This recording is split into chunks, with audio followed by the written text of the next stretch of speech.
It was November, and the air above Munich carried the cold bite of early winter, that kind of stillness that makes the sound of boots echo sharply off the cobblestones.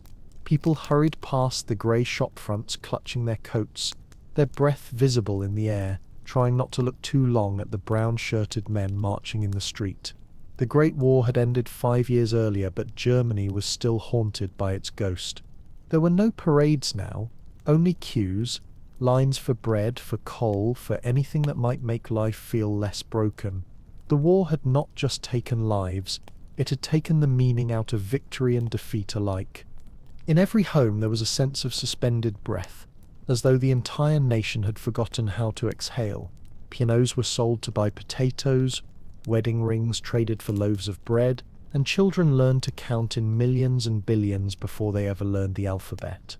Prices changed by the hour, and people would rush to spend their pay the very moment they received it, because by nightfall it might be worthless.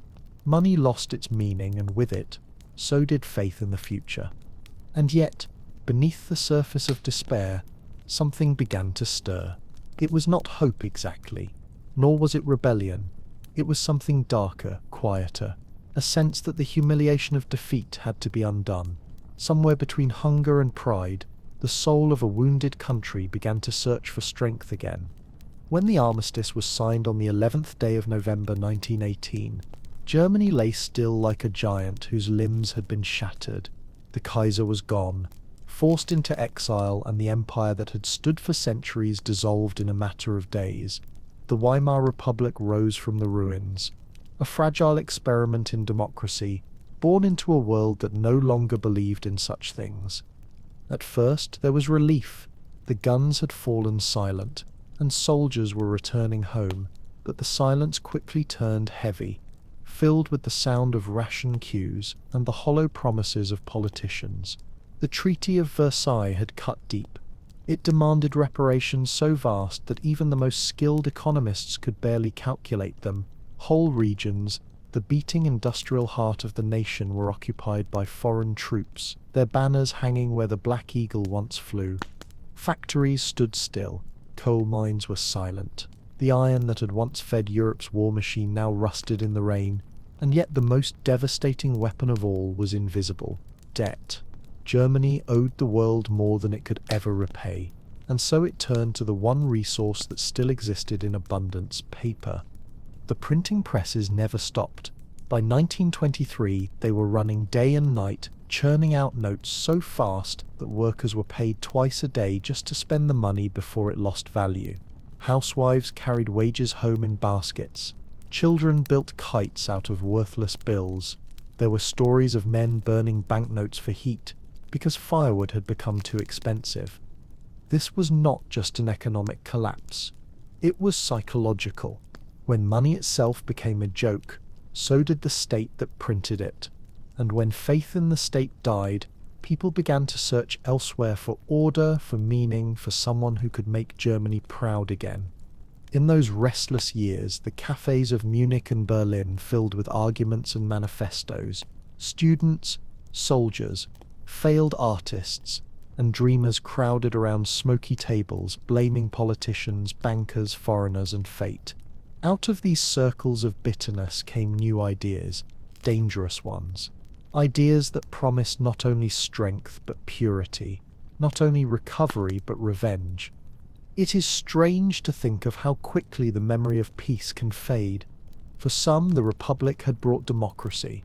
For others, it had brought only shame. And in the taverns and beer halls of Bavaria, a new movement began to whisper that perhaps Germany had not been defeated on the battlefield at all, that the true betrayal had come from within. In that lie, the seed of something monstrous began to grow. By 1924, the storm had quieted, at least on the surface.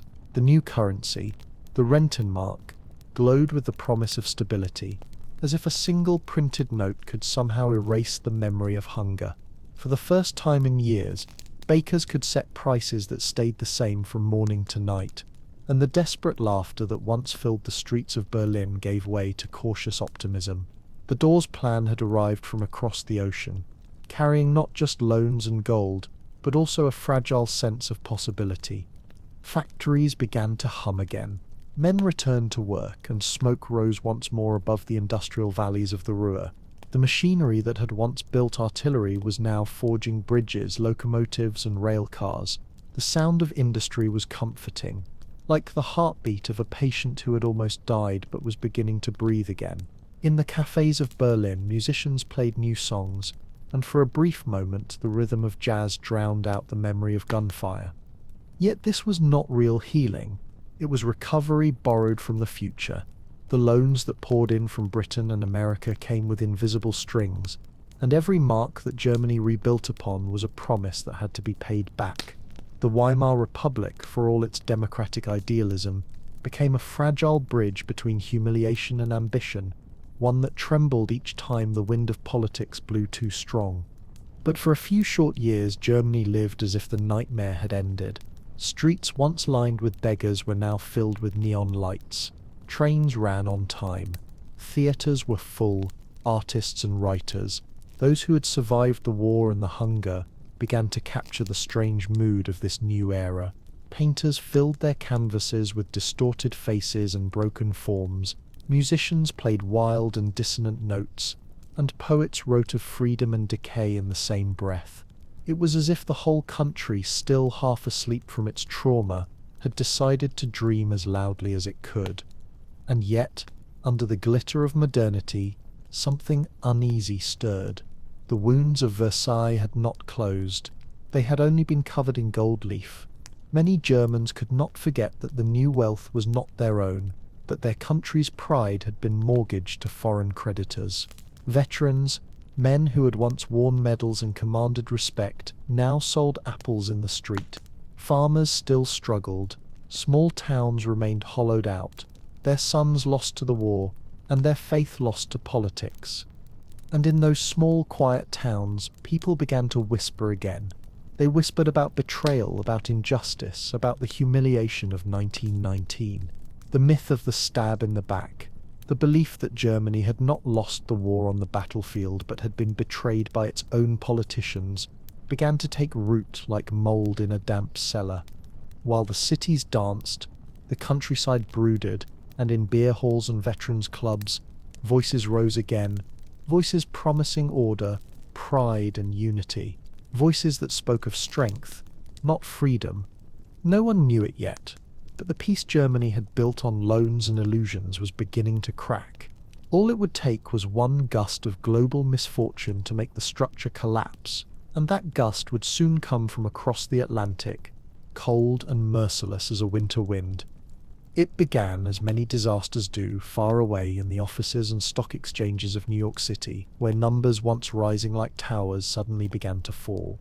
The year was 1929, and when the crash came, it did not sound like thunder but like silence. The quiet closing of doors, the long pauses in telephone lines, the whispered words of men who realized their fortunes had vanished overnight. And though the Atlantic Ocean stood between Germany and Wall Street, the echo of that silence reached Berlin within weeks. The loans that had rebuilt Germany were American, and the factories that had roared back to life had done so on borrowed breath. When the lenders called in their debts, it was as if someone had opened a window in the dead of winter. The warmth fled instantly. Banks failed. Wages stopped. Unemployment rose like a tide. Within months, entire families were being turned out of their homes, wandering through cities that no longer had room for them. In the great industrial heartlands of the Ruhr, the furnaces cooled again. Men who had once been proud of their work now sat on curbstones, staring at their hands as if trying to remember what use they once had. Children went barefoot through the snow, selling matchboxes or bits of coal scavenged from train tracks. And in the evenings the same old fears returned, that Germany was doomed to suffer, that democracy had brought only hunger, that someone somewhere must be blamed. The politicians in Berlin tried to hold the pieces together. They cut wages, raised taxes, promised recovery. But the people had heard promises before. Each new government lasted only months before collapsing, under the weight of anger. The Reichstag, once the symbol of Germany's rebirth, became a battlefield of words and fists. Every session seemed to end in shouting, and sometimes in blood. And while the parliament fought itself into paralysis, the streets were taken by those who no longer believed in words at all. From the left came the red banners of the communists, their parades loud and defiant. From the right came the brown uniforms of the National Socialist German Workers' Party, the Nazis, marching in tight formation, their boots beating out a rhythm that sounded to some like hope and to others like fear. At first they were dismissed as radicals, as troublemakers, as a fringe movement led by a man who shouted too much and smiled too little. But for a people exhausted by despair, shouting was easier to believe in than silence. Adolf Hitler, once a failed painter and a forgotten soldier, began to fill the empty spaces left by hunger and humiliation with words of fire. He spoke of betrayal and revenge, of purity and pride, of rebuilding a Germany that would bow to no one. His voice, harsh and hypnotic, carried through beer halls and marketplaces, through factories and churches, and for every listener who doubted, there were two who found in his fury a strange kind of comfort. The Nazi Party promised jobs, order, and strength, three words that had become almost holy in a land of chaos. They promised to make life simple again, to restore dignity to those who had lost everything, and for many that promise was enough. By 1932, Germany's unemployment had reached over 6 million. The faces in the breadlines were no longer just the poor. They were teachers, engineers, war veterans, and mothers. Desperation had become universal, and with it came a dangerous willingness to believe in anything that offered certainty. That year the Nazis became the largest party in the Reichstag, and yet even as they gained power their leader seemed trapped between ambition and the institutions of the old republic. Few yet understood how close they were to the edge, how one more political compromise, one more miscalculation by the aging elite, would soon hand the keys of Germany to the man who would never give them back. Outside, the winter of 1932 was the coldest in memory. The streets of Berlin were lined with snow, and the city seemed to sleep uneasily beneath a grey sky. But beneath that stillness, something irreversible had begun to move. It happened almost quietly, as many turning points do. On a grey January morning in 1933, the streets of Berlin were slick with rain, the sky low and heavy. Crowds gathered before the Chancellery, not knowing exactly what to feel.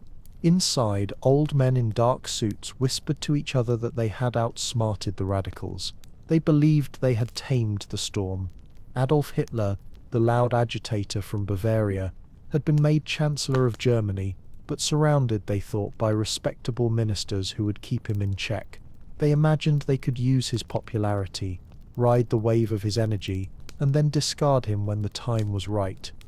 But power is not a tool that can be borrowed for long. Once given, it takes root. Within weeks, the machinery of the Republic began to change its sound. Newspapers started printing different headlines. Meetings that had once been open were now closed. Those who had laughed at the brown shirts found their laughter catching in their throats. The fire that consumed the Reichstag, building a month later, gave Hitler the pretext he needed. Overnight, freedom of speech, freedom of assembly, freedom of thought, all were suspended in the name of security. Political opponents were arrested. Books vanished from libraries. People who had once spoken their minds now spoke in whispers, and sometimes not at all. And as silence spread, so did the illusion of order. Unemployment, which had crippled the country for years, began to fall. Or so the newspapers said. New programs were announced every week. Highways, factories, work projects, all promising jobs for every German man and stability for every family. The public works campaign was vast and relentless. Men with shovels and picks were photographed smiling beneath banners that read Ein Volk, ein Reich, ein Führer. But behind those smiles, numbers were quietly adjusted. Women were encouraged, or rather pressured, to leave their jobs and marry, rewarded with loans that vanished if they bore children. The unemployed were drafted into labor services or pushed into the army, counted as employed, Jews, and political dissidents, stripped of their livelihoods, were erased from the statistics altogether. And thus, the miracle of full employment was born. not from prosperity, but from manipulation. Still, for those who wanted to believe, the illusion was enough. The factories did hum again, and the highways really were built, long grey ribbons stretching across the countryside, promising motion and progress. To the people, they were monuments of hope, proof that Germany was rising again. To the regime, they were something else entirely, the veins of a future war machine. Each road was drawn not with travellers in mind, but with tanks. Each bridge was measured not for beauty, but for weight. Even the celebrated Volkswagen, the people's car, was a promise never meant to be kept. Hundreds of thousands of citizens paid faithfully into the savings plan to buy one, but not a single car was ever delivered. The money flowed instead into the dark river of rearmament, where factories that once built typewriters and tractors now built rifles, artillery, and aircraft. And yet, if you had stood in Berlin in 1936, you might have believed that something miraculous had happened. The streets were clean, the trains ran on time, and the people, uniformed, orderly, proud, seemed to walk with a new rhythm. The swastika banners fluttered in the wind, vast and red against the white stone of the new capital. Foreign visitors were impressed. Journalists wrote of discipline, strength, renewal. They spoke of a nation reborn. But beneath the marble and marching songs, the same emptiness remained, only now it had been disguised beneath symbols and steel. The economy was built on borrowed money and stolen property, its foundations made of deception and fear. What could not be created honestly was taken by force, and the bill, though no one yet dared to say it, would one day come due. For now, though, the people slept soundly. There was work, there was food, there was a leader who spoke of destiny and greatness, and after years of chaos, even false order felt like salvation. Germany had risen, but it was not rising toward peace. By 1936, Germany was humming like a vast machine. Every factory, every workshop, every field turned toward the same invisible rhythm. The newspapers called it rebirth, the people called it destiny, and the party called it strength through joy. But beneath the slogans and the marching songs, something stranger was taking shape. A world that looked industrious, prosperous, and disciplined, but was held together by illusion. The truth was that Germany did not have the wealth it claimed to. It had ideas, it had energy, and it had willpower, but its pockets were empty. The country was spending far more than it earned, and to keep the illusion of prosperity alive, the new regime turned to a trick of numbers, the Mefo bills. On paper they were simple. The government would pay factories not with real money, but with promises, slips of paper that said payment would come later.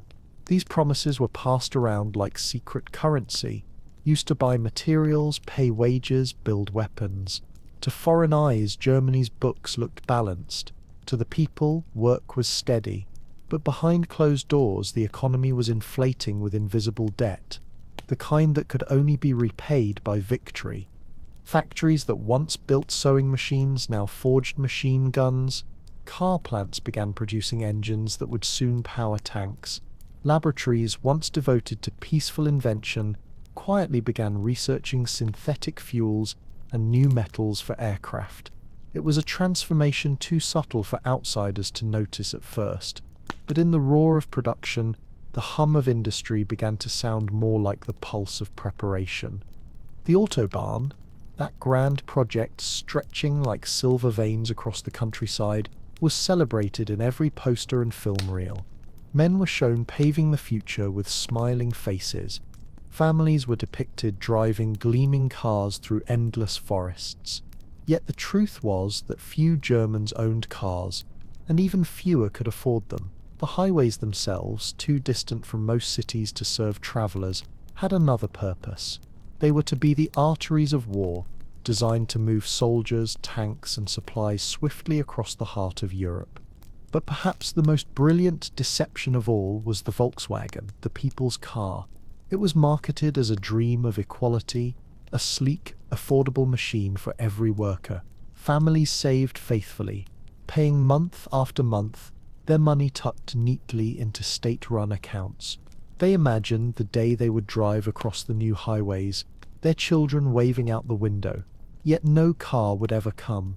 The funds were swallowed by the Ministry of Armaments, converted into steel and gunpowder, poured into the factories that built the Luftwaffe and the Panzer divisions. And still the people believed. For the first time in years there was no unemployment. There was order and a strange kind of pride. The streets were swept clean, the breadlines vanished, and the radio spoke with confidence and calm to a nation that had known nothing but chaos for a generation. Even a controlled peace felt like heaven. But beneath that peace was fear, quiet, constant and unseen. The Gestapo watched. Neighbors whispered.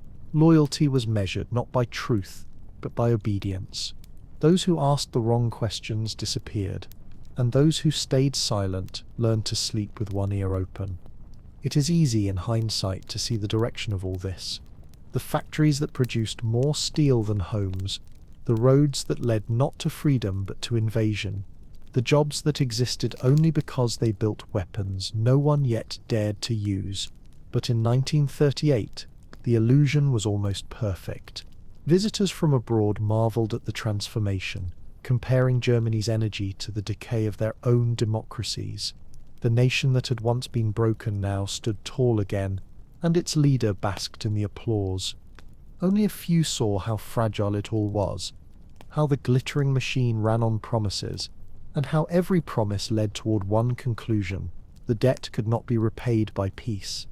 And so, when the time came, Germany did what it had quietly been preparing for all along. By 1939, the machine could no longer pretend to be peaceful. The factories ran hotter than ever, the furnaces glowed through the night, and the trains that once carried coal now carried men. The nation that had risen from ruin now pulsed with a single purpose: expansion. In every speech, in every parade, there was a rhythm of inevitability, as if history itself had been drafted into service. The illusion of prosperity had reached its brightest moment. The shops were full, the people were proud, and the flag fluttered over a land that seemed at last unbroken. Yet all of it, the order, the wealth, the unity, depended on motion. Germany could not stop. Its economy was a fire that only burned while it consumed. The loans, the MIFO bills, the false statistics, all were sustained by the promise of conquest. To stop would have meant to collapse. So it moved forward. In September of that year, when the first German tanks crossed into Poland, the silence of pretense finally broke. The rearmament that had been hidden beneath slogans and songs now revealed its true shape. Columns of soldiers rolled through the mist, their boots churning the mud of autumn fields, their tanks rumbling across the roads once called autobahns of peace. At first it seemed to work. Victories came quickly. Shockingly, the propaganda films showed cheering crowds, waving flags, throwing flowers at returning soldiers. For a people who had once been told they were weak, it felt intoxicating to be strong again. The radios spoke of destiny, of rebirth, of vengeance redeemed. And though the skies grew darker and the ration lines longer, few dared to admit what they already knew, that the strength of Germany had been built not on steel, but on borrowed time. As the war widened, the illusion began to fray. Factories no longer built for prosperity, but for survival. Women filled the workshops left empty by men sent to the front. Children gathered scrap metal in the streets, their laughter echoing strangely between sirens. The same roads that had once promised freedom now carried endless convoys of trucks and guns. Every victory cost more than it gave, and behind every triumph lay another debt waiting to be paid. And yet, even as the bombs began to fall, there were those who still believed. They believed in the dream of unity, in the speeches that promised 1,000 years of strength. It is one of history's cruelest ironies that even as the buildings burned and the empire crumbled, the people still whispered that Germany would rise again. When the war finally ended, the illusion was gone. The cities were rubble. The leaders who had promised greatness were gone or dead. And once again, the German people found themselves standing among ashes, asking the same quiet question, how did it come to this? But even then, even in ruin, something remarkable lingered, the same restless will that had lifted the country once before. And though it would take decades, though it would come through shame and division and rebuilding, Germany would in time rise again, not through war, not through conquest, but through work, humility, and the slow, deliberate act of learning from what had once destroyed it. The world had changed forever, and as night fell again over the quiet streets of Berlin, the lights flickered one by one in the distance, each a reminder that from ruin strength can return, but never without memory. When the war ended, Germany was no longer a country so much as a shadow. The cities had been flattened, their cathedrals reduced to skeletons of stone, their streets buried under brick dust and twisted rail. Berlin, once the heart of a continent, was a cratered ghost of itself. The air still smelled faintly of smoke months after the surrender. Windows were boarded with the wood of coffins. Children played among ruins too young to remember what had been lost. There were no songs, no flags, no speeches now. The noise had finally stopped. What remained was silence, deep, tired, almost sacred. It was the silence of exhaustion, of a nation that had screamed for too long. The occupiers came one by one, Americans in clean uniforms, Russians in heavy coats, British soldiers with distant eyes, and French officers quietly watching from doorways. They divided what was left of the Reich, like surgeons dividing the body of a patient already gone. Every map redrawn, every city renamed, every factory counted and stripped for parts. The once mighty industrial heart of Europe now beat faintly, divided into zones, watched over by the victors who feared what might happen if it ever grew strong again. For a while there was only survival. Men cleared rubble by hand, carrying broken bricks in baskets. Women traded bread for soap, soap for cloth, cloth for a few hours of warmth. At night people listened to the radio static, half expecting to hear air raid sirens again. In that twilight between defeat and recovery, Germany seemed suspended outside of time, a people waiting to be forgiven by history itself. But beneath the rubble, life began again in small, quiet ways. Gardens were planted in bomb craters. Cafes reopened with tables made from old doors. Children walked to makeshift schools where teachers wrote lessons on walls blackened by fire. And slowly, very slowly, something like hope began to return. The Allies, wary of old ghosts, tried at first to keep Germany weak. They dismantled what remained of its heavy industry, fearing that a strong Germany would mean another war. But even as they dismantled, they saw something they could not fully suppress. A discipline, a practicality, a strange, stubborn will to rebuild. The same precision that had once been turned toward destruction was now being turned toward creation. By the late 1940s in the Western zones, a new vision began to take shape. Not an empire, not a Reich, but a republic. Built this time not on myth, but on necessity. The Deutsche Mark replaced the worthless paper of the past, and suddenly, almost overnight, shelves began to fill again. Factories reopened. Bicycles became cars. The streets, once silent, filled with the hum of machines and laughter. They called it the Wirtschaftswunder, the economic miracle. But it was not a miracle at all. It was the slow result of hard work, of engineers who refused to give up, of mothers who saved every scrap, of workers who built from sunrise to sunset, not because they were ordered to, but because they wanted to live again. In this new Germany, there were no parades, no shouting, no drums. The lessons of history had been carved too deeply into the soul of the nation. Pride was no longer something to be worn. It was something to be earned quietly, day by day, brick by brick, machine by machine. And in the east, under the red flag, another Germany grew, different, colder, bound by ideology. But even there, in the grey streets of Leipzig and Dresden, people rebuilt, finding meaning not in slogans but in survival. The war had divided the land, but it had also united its people in a single, weary understanding that strength without wisdom leads only back to ruin. By the 1950s, the ruins had become foundations. Germany's cities gleamed again, not in the harsh marble of the old regime, but in steel, glass, and light. Factories buzzed with purpose, trains ran on schedule, and exports began to flow out once more across Europe. The world looked on in cautious wonder. Just 10 years earlier, the word Germany had meant terror. Now it meant craftsmanship, precision, reliability.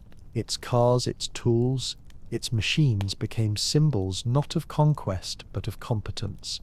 The scars remained in the minds of survivors, in the stones of rebuilt walls, but they no longer ruled the story.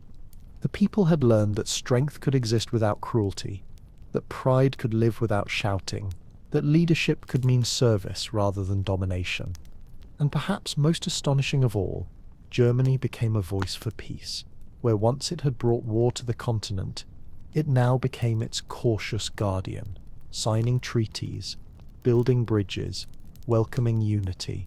The same discipline that had once been turned toward empire was now turned toward cooperation.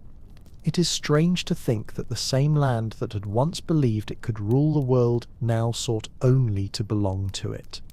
The children born among the ruins grew up to see a different Germany, one that valued stability above glory, one that taught its past in classrooms rather than hiding it behind banners. And though the nation never forgot its guilt, it learned to carry it with dignity, not as a wound but as a warning. Even now, if you walk through Berlin at dusk, you can feel both histories breathing in the air, the ghosts of ambition and the quiet hum of redemption. The old stones still whisper, but the city hums louder. Germany had become strong again, yes, but this time it was a different kind of strength. Through the 1960s, Germany lived with its past like a shadow that never left its side. The rubble was gone, the buildings repaired, the factories alive again. Yet the silence of history lingered in every classroom, every museum, every family conversation that stopped too suddenly. The generation that had fought and lost the war aged quietly, their medals tucked away in drawers, their eyes distant at family gatherings. They rarely spoke of what they had seen or done or lost. But their children, those born in the aftermath, asked questions that could no longer be silenced. They wanted to know why, and how, and who they really were. In West Germany, schools began to teach what their parents had not. Photographs once hidden were displayed openly, documentaries shown on television, names of camps and victims spoken aloud. It was not easy. Each revelation reopened wounds that had never healed, yet this painful honesty became a foundation stronger than any wall of denial could have ever been. The new republic built its strength, not on forgetting but on remembering, not in triumph but in truth. The more openly the people faced what had been done in their name, the more stable their democracy became. It was an act of national courage rarely seen in history to admit fully that strength without morality had once destroyed them. In East Germany, under the watch of the Soviets, memory took a different shape. The past was rewritten, simplified, turned into a story of anti-fascist victory rather than complicity. There, strength came from obedience and collective purpose, not from questioning. Streets bore new names, statues new faces, and the dream of socialism replaced the dream of empire. Yet beneath that order, another kind of silence settled in, the silence of those who knew too much to speak. Two Germanys, two truths, divided not just by walls but by memory itself, and yet both, in their own way, continued to rebuild, to learn, to live. In 1961, the divide became stone. Overnight, barbed wire and concrete sliced through the heart of Berlin. Families woke to find themselves on opposite sides of the city, lovers separated, workers stranded, children confused. The Berliner Mauer, the Berlin Wall, rose as both a barrier and a scar, a physical reminder that history had not finished with Germany yet. On one side, neon lights and American cars. On the other, grey streets, ration cards, and the ever-present gaze of the secret police. Yet even there, Life persisted. Cafes filled with laughter, music played behind closed doors, and dreams crossed the wall in whispers. West Germany grew richer by the year. With American support and its own relentless discipline, it became one of the world's great industrial powers. The Volkswagen that had once been propaganda now filled highways across Europe. Siemens, BMW, and Mercedes became global names again, not symbols of conquest, but of craftsmanship. East Germany, though poorer, built its own kind of order. Apartments rose in perfect rows, trains ran precisely, workers marched with purpose. But beneath the slogans, the same restlessness stirred, a longing for something freer, gentler, truer. The wall divided not only people, but time itself. The Germany that had once been one nation now lived two lives, one watching American television and dreaming of democracy, the other dreaming quietly of escape, and yet, in both halves, something enduring remained. That same disciplined will, the same stubborn capacity to endure, to plan, to wait. Because deep down, everyone knew walls were never forever. Through the 1970s and 1980s, the world changed faster than anyone could follow. Men walked on the moon. America burned in protest. The Soviet Union stretched thin beneath its own weight. But Germany remained divided, its two halves locked in a quiet equilibrium. In the West, the economy flourished. German engineering became the standard of excellence. Its cities gleamed with modern glass towers and bustling markets. Prosperity became the new religion. People bought cars, televisions, summer holidays, and yet beneath the comfort there was still unease, a fear that history could always return, that strength could still turn dangerous if forgotten. In the East, life followed the rhythm of the state. Predictable, controlled, grey. People worked, obeyed, pretended. Yet whispers of change floated through the airwaves, carried by forbidden radio stations and smuggled Western songs. Students read banned books under candlelight. Pastors preached quiet defiance in old churches. The world outside moved towards something new. The Cold War trembling at its core. And then, one evening in 1989, after decades of silence, the impossible happened. Crowds gathered at the wall. They climbed, they sang, they wept. Soldiers lowered their guns, and as hammers struck concrete under the glow of streetlights, the sound that echoed across Europe was not of victory or vengeance, but of release. The wall that had once divided a nation crumbled stone by stone under the weight of hope. The 1990s were years of wonder and confusion. For the first time in a generation, Germany was one again. East met West in an embrace both joyous and awkward, like long-lost siblings learning to speak the same language again. The West brought money, freedom, markets, and speed. The East brought patience, craft, and a quiet resilience forged under pressure. Together they rebuilt not only cities but a sense of self. The capital returned to Berlin, a city once broken, now filled with cranes and scaffolding, rebuilding itself as if to prove that even ruins could remember their shape. It was not easy. The scars ran deep. Economic divides, cultural clashes, the lingering weight of guilt and pride. But Germany moved forward with its familiar steadiness. It rebuilt, re-educated, reimagined. It became again what it had always secretly been, a land of order, of precision, of long memory. And through all this, one truth began to crystallize, that true strength does not come from marching armies or roaring crowds, but from endurance, the ability to rebuild, again and again, even when no one is watching. By the dawn of the 21st century, Germany had completed a transformation almost unimaginable a century before. The country that once brought Europe to its knees had become its anchor, its quiet, rational heart. Its economy was vast, its cities clean, its politics cautious, its people worked not for glory but for stability. The same precision that had once built weapons now built turbines, satellites, and clean energy. The world once feared Germany's power, now it depended on it. Yet, even as prosperity returned, memory remained. Every student still walked through museums of terror. Every city still kept its monuments of grief. There were no triumphal arches, no heroic statues, only stones, small and brass, engraved with names of the lost. It was perhaps the most remarkable thing of all, that a nation once addicted to pride had learned humility so completely that even its strength was modest. And so Germany stood again, strong, proud, but quiet, a leader that did not command but guided, a power that did not shout but built.